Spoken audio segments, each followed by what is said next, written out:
Thank you very much. This has been fun. I'm going to talk about sustainability, and during the break, somebody said, "Well, what does it really mean?" And I said, "I get asked that all the time." And I think I hate the term actually, because it means a lot, but it doesn't mean anything, but we're kind of stuck with it. It's what we all, especially people in this room, we understand what we mean when we say sustainability. It's abused, it's misunderstood, marketers abuse it, producers abuse it. But this definition is pretty much what we've come to accept sustainability to mean. And, I say it marries the need to earn a profit with the responsibility to foster social justice and environmental protection, essentially. It removes the divides between those three things, using stewardship to improve the bottom line and vice versa. And consumers have come to expect that of industry. And they've also come to expect certification, not just from our industry, but in general. So I'd like to talk a lot about the business case. I talked a little bit about that during the last session, because I think it's one thing for us to say it's the right thing to do, or, we ought to do it, but, we're in business, and so we should be identifying what's a business case for supporting and engaging in sustainability. So in general, for most companies, it's about employee retention. These days, young employees want to know that the company they work for is environmentally responsible. It increases customer loyalty. That's been the case for the companies I've worked for. It can reduce operating costs. So maybe it doesn't always add to the top line, but it definitely can add to reduce costs. And it enables a license to operate. So we'll talk a little bit more about that. So sustainable wine growing, you can tell me more probably about sustainable wine growing than I can tell you, but essentially I think it covers both organic, biodynamic, and sustainable wine growing. It involves energy. I like sustainability because it's beyond just a forbearance of using chemicals. It also includes waste management, water conservation, and energy reduction. So what motivates a wine operation to adopt sustainable practices? Well, there's any number of things. It's market pressure, it's consumer expectations, it's family succession. As I've interviewed a lot of wineries, they say, we want to make sure we leave this winery in the soil and the operation for the next generation. And certification, maybe a marketing opportunity. And I wonder, and this is something, we could talk about, does it lead to better quality grapes and more complex wine? I'd love for us to be able to say that, because I think if we can point to an investment in sustainability and better quality wine, then that's definitely going to be a win in the marketplace.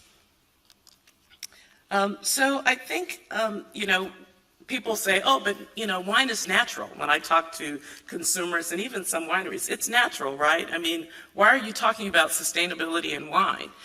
The wine industry hasn't yet gotten the kind of media scrutiny that some other industries. I worked in the coffee industry, we were always getting protests and scrutiny from activists.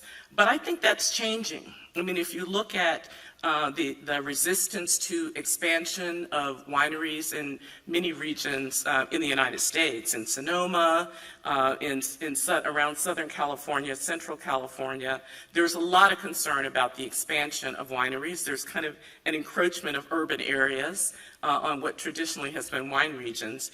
And in Europe, in France in particular, there's been a lot of protests, active protests against pesticide use, especially in the Bordeaux area, and lawsuits brought by employees against wineries because of health impacts. So I think, a day of reckoning is probably coming for the wine industry, and so I think we need to be prepared to defend and respond to some of that. So, sustainability, who cares? I think consumers care. I like the title because I thought, yeah, let's figure out who cares about this. So I think, there's a lot of good research that's been done, not just in the wine industry, but across a number of consumer products companies. So millennials, we talk a lot about millennials. 72% of millennials are willing to pay more for sustainable products. 50% of global consumers say they take green green attributes, factors into account when making decisions. 66% of consumers are willing to pay more for sustainable brands. Now, sometimes, when you do the research, you find out that people say that, but maybe they don't do that, in the marketplace. But certainly, there are a number of companies that believe that their investment in sustainability is paying off in the marketplace.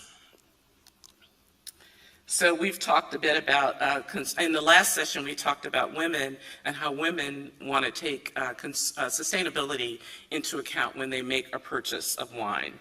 And millennials, of course, there's lots of great examples of millennials. There's something called Wine Riot. I won't go into a lot of detail about it, but it's something that's sweeping the United States. And these are events that are put on by 2 millennials, and millennials attend it. And they do surveys, they teach them about wine. They have 20-minute sessions where they learn about different wines, and they all say that they're very interested and want to know that the wines that they're consuming are responsible, both in terms of the environment, but also in the way people are treated. So you've all figured out, as growers, you've figured out the benefits and attractiveness of being sustainable, obviously, because this industry is nearly 100% certified sustainable. So how do we make those same benefits apparent to the consumers?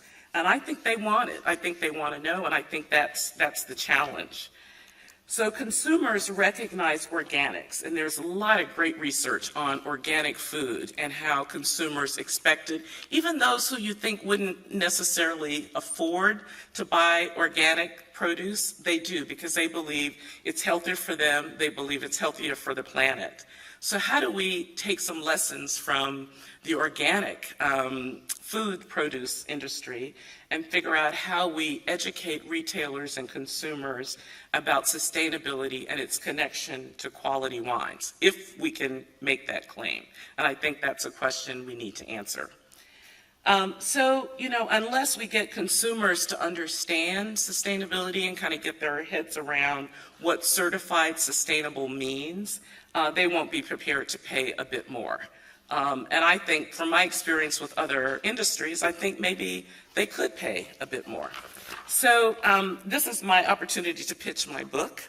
I wrote a book on the business of sustainable wine, and it's really focused on how do we integrate sustainability into supply chain strategies, how do we integrate sustainability authentically in brands and marketing. And that's really, I think, the challenge for most of us in the wine industry, because there's certified sustainable programs in many regions around the world, but nobody's figured out how to communicate that to consumers or to retailers, for that matter. I mean, I go into a wine shop and the person working there hasn't a clue, really, except maybe for organics, but they can't really explain that. So I think the challenge for the industry is to figure out how we communicate that to consumers. So let me give you a couple of examples. So Starbucks. Everybody talks about Starbucks. I love to talk about Starbucks. I went to Starbucks at a time when the company had already decided it wanted to be committed to sustainable production, social responsibility, its commitment to farmers, paying equitable wages or paying a fair price for coffee from coffee farmers, doing good in communities, and being more responsible environmentally. But we have to figure out how, it costs more to do that. It costs more to pay farmers a premium over the commodity price for coffee. And the way we felt like we could do that was by engaging consumers. So we started a campaign. We called it You and Starbucks. It's bigger than coffee. And basically, we helped consumers feel like they were the ones who were helping farmers. They were the ones who were providing a premium for the coffee by paying a little bit more, and Starbucks coffee is expensive. By paying that price for the coffee, they were allowing us to help them make a difference in different communities. And they were allowing us to make a difference in terms of environmental responsibility. But it took a major communication, branding. We rebranded the Starbucks logo. We rebranded the core of what is Starbucks, and we decided part of that was a commitment to communities and a commitment to the environment. And we used that throughout all of our communications. Now, granted, Starbucks had much more real estate than a bottle of wine. So we had many more opportunities to communicate that on the packaging, in the stores with consumers, but it really paid off. And a lot of people who didn't care about the environment felt like, oh, well, Starbucks is doing a good thing and I'm making a difference because I'm a Starbucks customer. So the other example, and in my book I mentioned several examples, there's a whole chapter on marketing and branding to the consumer, and I talk about several. I mentioned Villa Maria as an example, Yolumba, Jackson Family Wines, all great examples and great best practices. And one way that, for example, Kundi in Sonoma has eco hikes, so people who visit the cellar door, that's not how they describe it, but I've learned that since I've been here. They get an opportunity to kind of travel through the vineyard and understand the kinds of things that they are doing to respect the environment. So, and then there's the Sonoma County Sustainable. What's interesting is that Sonoma made a commitment to be 100% sustainable by 2019, the Sonoma growers. But they immediately started, a marketing campaign. Now you can question whether that's appropriate because they haven't gotten there yet, but they really wanted to start to let people know and to communicate with consumers. So they started a whole campaign called Sustainable Agriculture in a Glass. They did ads in the Sonoma magazine, which is basically a tourism magazine, and they did a whole campaign in Chicago, a Chicago suburb, in 30 stores, wine stores. They brought in beautiful collateral around sustainable agriculture in a glass.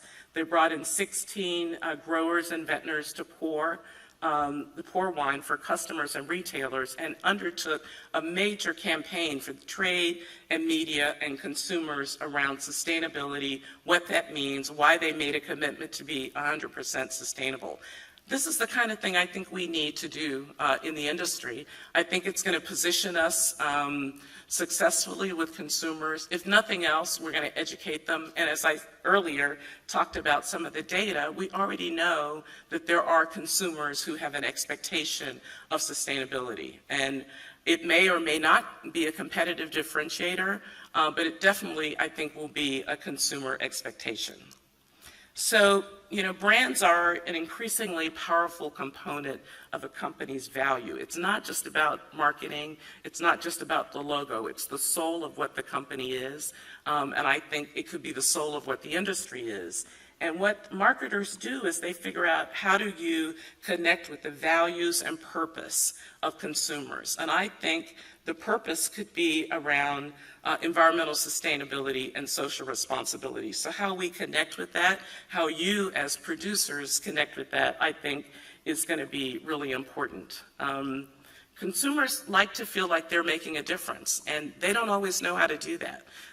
They want, they see things on television, natural disasters, they hear about climate change, but they're not really sure how they, in their own individual way, can make a difference. And I think that industry and companies can play that role for consumers to help them identify how they can make a difference in the world. And I think as we see wine consumption increase, especially in the United States, the wine industry and the kind of work you're already doing in terms of sustainability can be one way to make that connection. So let's challenge our marketers to come up with ways to communicate better with consumers around social responsibility and environmental sustainability. Thank you.